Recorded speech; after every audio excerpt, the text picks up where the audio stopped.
Hey, what's up, y'all? Shaun here. Welcome to Tears for Transformation, and I want you to listen closely because this is the moment where everything changes. I know you've got dreams, goals, and visions for your health and your life, but here's the truth.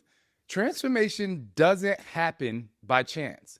It happens because you decide to lock in. You have the power within you right now to make that choice, to push through the doubts, and to commit fully to your nutrition. It's not about being perfect. It's about being persistent, resilient, and determined. Your mind is a battlefield, and when you lock in your mindset, nothing can stop you. So I ask you, are you ready to take control? Are you ready to claim your greatness because your transformation is waiting just on the other side of commitment? So let's lock in and let's do this together. Today, we're going to talk about 7 tips to help you stay committed to your nutrition. And I'm going to start by saying this. I am 100% not a food bully. And honestly, I've always wanted to say, I have friends who are foodies who are like, I want to have nothing to do with working out. I just want to live my best life. I want to go on vacation. I want to have my drinks, my fries. You know, they like a salad here or there. They're not just like eating unhealthy all the time, but that type of nutrition that I love or other fitness enthusiasts love, it's just not them. And when I go out and I hang out with them, it's going to be a time where I'm going to have fun. They can eat what they eat. I'm going to eat what I eat. I might taste what they have.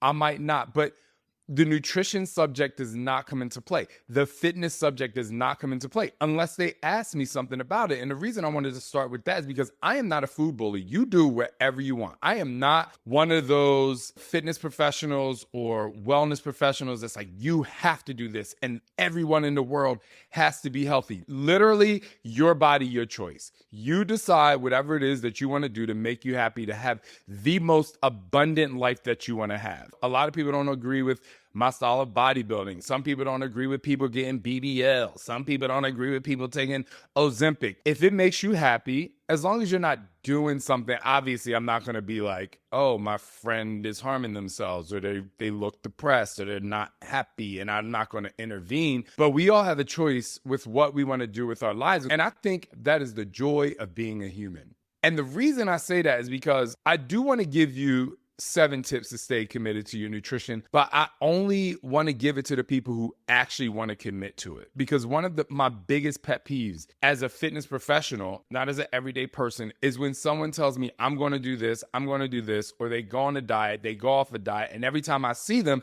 they have an excuse from being on and off. I'm on and off. Don't talk to me about it. I'm not going to motivate you, but more than possibly 3 times after you say you're on and then you fall off, and then you say you're on and you fall off, unless, and I mean this in the most respectful way, and it's going to come across really harsh, unless you're paying me to help you stay committed, I'm not investing my time in that. I'm going to congratulate you if you make it there.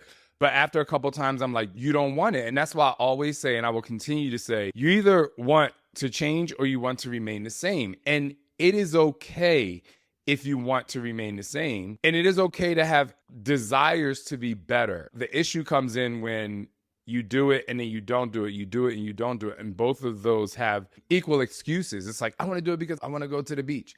I don't want to do it because, oh my God, it takes too much time. When you make up your mind, and when you make up your mind, I will be right here to help push you through. At this point in life, for me and for a lot of people, I'm 47. So you know what I'm saying? We here. This is it. I'm in that stage of my life where a lot of people who have been doing Insanity or Max 30 or any of my programs, Hip Hop Abs even, we're at that point where we just don't have time. Because let's just say I want to live to 100. I only got 53. I only got 53 years to go. That's if I live to 100. That's if I get lucky. You know what I'm saying? We don't know when we're going to go. That's if I get lucky. Now, if I think of the last 47 years, that shit flew the fuck by. So I'm like, if you're here with me and you want to do it, you have to lock in and motherfucking do it. I know that sounds really harsh. The excuses that people make are only going to continue to be a detriment to your, not just even your physical health, but your mental health, because you have to be able to decide that you want to commit to what it is that you want to commit to. So let's start with number 1. And number 1 is about starting with the ability and the desire to set clear and realistic goals. And when I say clear and realistic goals, I mean define what success looks like for you, whether it's fitting into a certain outfit, feeling more energized, or improving your health. Having specific goals keeps you motivated and keeps you focused. The problem is people do this all or nothing yo-yo game. Now, cold turkey works for a lot of people. It does. I mean, some people, they're just like, I'm just going to cut it and I'm going to go. And it works for them. And I'm super happy. That is it. Cold turkey, cutting things, going from one extreme to the next doesn't work for most people. And so you have to set clear and realistic goals that are going to work for your lifestyle. This is why my first tip when it comes to food within that clear and realistic lifestyle is that you need to be like, you need to literally look in the mirror and be like, what can I do? What can I do? And what can I commit to?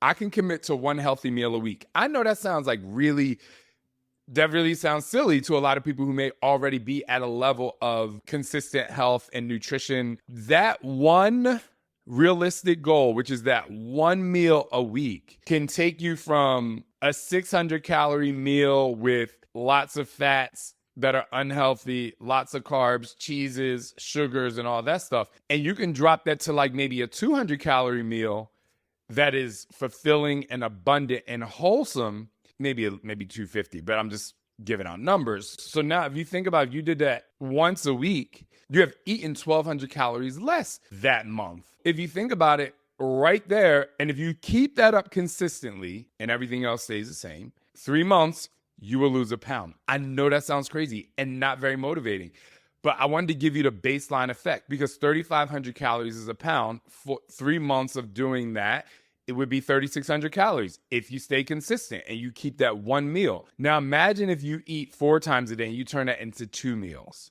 And then you start getting consistent, you turn that into 3 meals. And then you're like, you know what, all week I'm going to eat healthy, and then Sundays I'm going to go to the game. I'm going to have my winks or whatever. I call them winks. They're wings, but I call them winks where I'm from. Now you have a good lifestyle. You still have fun. You can still have your drinks on the weekend, but you're not overdoing it because what you did, you are dropping calories. You have to literally multiply the calories that you're dropping. And so that takes me to number 2.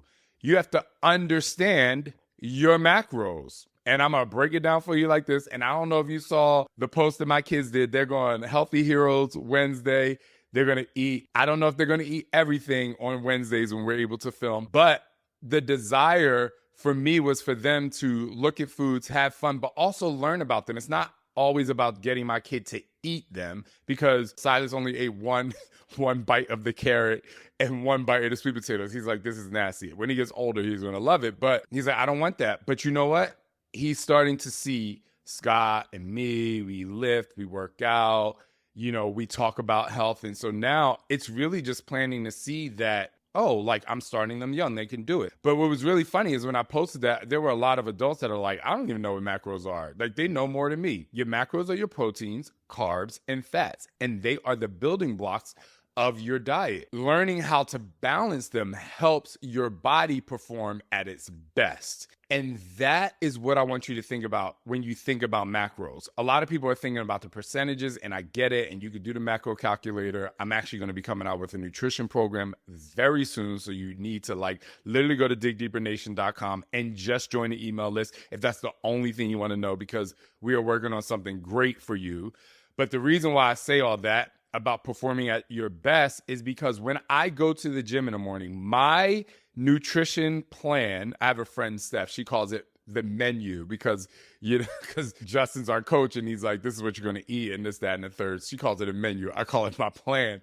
But my plan is literally designed so that when I work out in the morning, what I've eaten right before I worked out acts as fuel. What I eat after I work out acts as fuel and recovery. My 3rd, 4th, 5th, and 6th meal of the day are strategically placed so that my body operates at its best. But what I'm trying to explain to you is that it's more than just food and macros. It's performing at your best.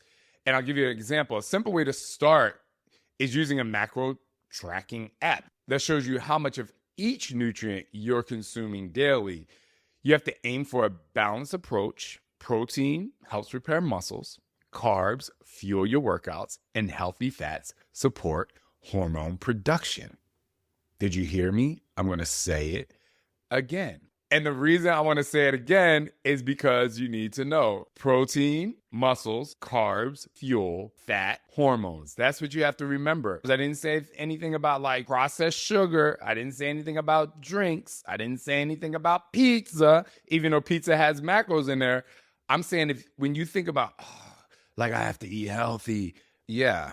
Like if you actually want to have less fat around your body, you have to eat healthy. And so one of the things that, I actually didn't really think about too much just because I've been a fitness professional for my entire adult life is that, and I'm going to say this with lots of care, some people may be offended, but I'm literally telling you, I don't mean this in an offensive way. It is literally fact, and it is literally an example. When you see someone that wants to lose a lot of weight, I'll say it like that because I'm like, I hate when people say you need to lose weight. Maybe they don't want to, but when I see somebody that wants to lose a lot of weight, the majority of the time they're carrying that weight in their trunk. And so what is in your trunk? Your organs. And I want you to think about that for a second. Your ribs are protecting your organs, your abs, all that stuff is protecting all of those, your stomach, your liver, your kidneys, your heart, all that stuff. I can keep naming them, but all that stuff. And so the visceral fat, like when I meet someone that wants to lose a lot of weight, your visceral fat, which is the fat around your organs, needs to be under a pound. Now, when you're not eating properly and you want to lose weight, but you're constantly eating the things that you shouldn't be eating, do you think your organs wants that fat around them? I'm not calling you fat. I'm just calling it what it is. Your operating system doesn't want it. So try to get that under a pound. And yes, there are healthy fats. There are fats that are really good for your heart. There are fats, like we said, good for your hormones, like olive oil and fish oils. Like, yes, they're really good fats for you. But if you're not utilizing the fats in the right way, then why are you going in? You might as well save it for the Sunday, the pizza party. Have a good ass time. I'm not even talking about working out. I ain't get there yet. I should do a whole one on that. I've said a couple times like Sunday, have fun. But if you actually stick, and I'm going to talk about number 3, if you actually plan and prep your meals and you stick to that, you can understand that preparation is power. Just spend some time each week planning your meals, prepping in advance. That reduces the temptation of unhealthy choices and keeps your nutrition on track. Think of it as, like I said before, fueling your body, but with a purpose.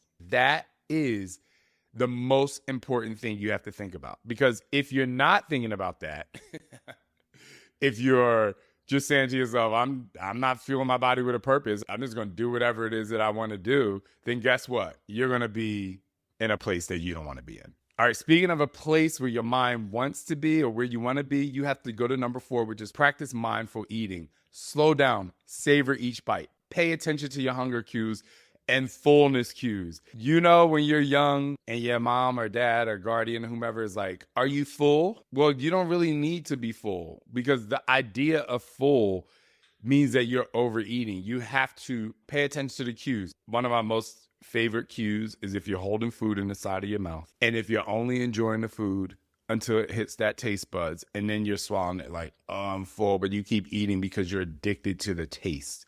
That's a cue that you need to stop eating. And when you really focus, this awareness prevents you from overeating and helps you enjoy your food more, making it easier, and this is what we want, to stay committed. It's all about staying committed. It's all about finding ways to stay committed. I'm going to jump to number 5, and that is something that a lot of people don't do. And what I'm about to tell you, you're going to be like, I know. We've learned this in kindergarten. Literally, you have. For some reason, a lot of people aren't doing it, and that is staying hydrated. Water is literally your best friend. Your body is made up 50 to 65% water. It's your best friend. And oftentimes, we mistake thirst for hunger. You're thirsty. You're not hungry. Keep a bottle of water handy and aim for at least 8 cups a day, which hydration boosts your energy. So all of you people out there that are like, I'm getting my midday lulls. If you're not waking up at like 3:30 and doing a whole bunch of stuff and you still tired, you're probably not drinking enough water. Your body needs it and wants it. Hydration boosts your energy and it keeps your metabolism working efficiently. You don't want your body to work harder than it needs to. If your body's starting to work harder than it needs to, that means there is the decline in your operating system, which equates to a decline in your health. And even somebody like me, I know that when I finish a bodybuilding show and the first time I have like a drink or some bread and I eat a little bit too much, like I literally feel it right away because I've eaten so clean for so long. And that's why I try to do a really good job of reverse dieting because, you know, bodybuilding, once you get close to the stage weight, you're like, this isn't sustainable. We're doing it for competition and aesthetics, right? We move ourselves back to what I like to call the sustainable weight and every day, and we do it slowly. And you can ask any bodybuilder who's done this. Like I know people who have competed, they were like peeled to the bone, to the muscle. On stage, 3 days later, they're 15 pounds heavier because they just ate crappy food that does not do anything for them. I mean, it does something for them. They were really freaking happy after like 3, 4, 5 months of being super strict. But for me, like reverse dieting, yeah, there's, you know, that first night you go out, you're good. Your body's like, thank you for this. You know, it's like a cheat meal. You actually can use this energy. But after that, you got to slow down. All right, so we're gonna go to number 6, which is track your progress. I am in development of an app for you that's gonna help you track your progress as well. Look, I have a lot of things happening and I want you to be a part of it because after 27, almost 28 years in this industry, it's really not a lot that people need, but I just pay attention to what you really need. And I know when people overdo it and they give you too much. There are nutrition programs out there that I know. I'm like, it's too much. It's just too much. Like, first of all, most people don't even have the behavior to be consistent. And now you want them to do A, B, C, D, E, F, G. And what I find really funny is I know people who follow a nutrition program, but every time they switch their workout, somehow they said they were following this nutrition program, but they also gain weight. Every program works for somebody. Somebody's going to find commitment and consistency. But some people are just like, I'm on this program and they're saying, oh my gosh, it works. And no, it doesn't, because you don't have, again, the behaviors. You haven't fixed those behaviors. And that's why tracking your progress using a journal or an app to make you monitor your food intake will make you feel better because you're celebrating the small wins along the way. And that keeps you motivated. And it keeps your motivation high and it helps you adjust your plan as needed because you are paying attention and you're not bored and you're not overwhelmed and overworked. But you still have to do the work in order to get the result and to stay in the zone. I'm going to go to number 7. Be flexible, not perfect. And that's why I started this out by saying, like, I know a lot of people that they're like, I don't even want to do this. And I don't know people that want to do it, but they're going back and forth. And it's because they're trying to be perfect. They're trying to do it, you know, the all or nothing mentality, which I talked about in the Resolution Revolution at the beginning of this year. I'm filming this in 2025. And that's why I had my Transform and Thrive 10-week group. You should see these people. Like, they learned a lot, did a lot. They did 10 weeks of just really trying to change the behaviors. And we have more that I'm going to do with them. And hopefully one day you'll join one of my mentorship groups. But I really thrive in not being perfect, but being able to be flexible. And, you know, if you read my book, being flexible is one of the superpowers that I try to get you to have, because life is not always going to have you cruising at 30,000 feet with no turbulence. Like, there's going to be turbulence. Life happens. So don't beat yourself up if there's a slip up. Again, you have to focus on your consistency over perfection. And one indulgence doesn't undo your progress. Like, when you are at the party and there's a cake, some of y'all eat that cake and you're like, I went to a party and I had some cake. I gained weight. You know it wasn't that one piece of cake. Like, stop playing games with me. It wasn't the one piece of cake. It was the lack of control in controlling your behaviors. And so it's really about just getting back on track with renewed commitment. So it's like, yeah, like, I can have that, but just, you have to just constantly think like, okay, this, if I had the cake, like, it's fine. I'm back on track. Or if you did fall off It's like, I have to renew my commitment, right? Renew your commitment. You can always renew your commitment, but please, please, please don't just throw in a towel because of one piece of cake. I mean, listen, this journey isn't about food or workouts. It's about rewiring your mindset, unleashing your inner warrior, and making a decision that no one can take away from you. You have everything you need right now: strength, resilience, and the burning desire to become the best version of yourself. But here's the secret: the difference between those who succeed and those who fall short isn't some magic. It's the ability to lock in, stay laser focused on your goals, to stay committed even when it gets tough, and to remember that every single choice you make is a power move that pushes you closer to your dreams and your goals. So I want you to stand tall, look at yourself in the mirror, like I talk about in my book, have that mirror moment, because it's important, and say, I am capable, I am worthy, I am committed. Because the truth is, you do have what it takes. You just have to lock in and never let go. Don't throw away the motherfucking key. The key's yours. You got the lock and the key. Why are you giving it away? When something starts to work, keep going with it. I mean, you have to stay with the momentum. And this is your moment, your time, your opportunity to literally rise and go for it and show not just the world, but show yourself that nothing is impossible when you decide to go all in. I'm not saying all or nothing, all in. I'm saying to go into your commitment. So get ready, because I want to remind you that your best is not behind you. Your best is ahead of you, and it's waiting. Your best is literally waiting for you to pass the baton to yourself, as I talk about in my book. So let's lock in. Let's make this transformation happen, because you got this and you have the ability to dig deeper. Thank you for listening to this episode, or watching if you're watching. Tears for Transformation is just about that. So I'll see you next time, and always trust and believe in who you are.